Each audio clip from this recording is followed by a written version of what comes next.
How to get $180 Shein promo code. Let's get started. Launch your preferred browser. Now type in Shein promo code and search for it. With that, different website links will appear. All these websites will provide you working promo codes for Shein. So go ahead and open any of these. For instance, I'm going to open this one, Time Magazine. After you open it, you will find tons of promo codes over here. You just have to scroll and check. $35 coupon, 90% offer, 15% offer, and many more.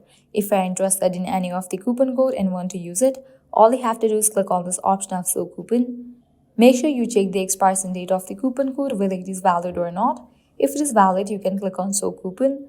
Now you can copy this coupon code, head towards the website of Shein, make your purchase, and while you check out, apply this code and get the discount.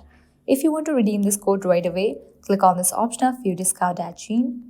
With that, you will be directed to the official website of Shein. Now you can log into your account, make your purchase, and while you check out, you will find the section of promo code. Over there, paste the code, and with that, you will get certain amount as a discount. Likewise, don't forget to try out other offers as well.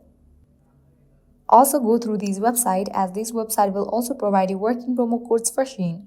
Well, that's a wrap for this video. This is how you can get up to $180 Shein promo code. At the end, if you guys find this video helpful, don't forget to like, share and subscribe to our channel. Thank you.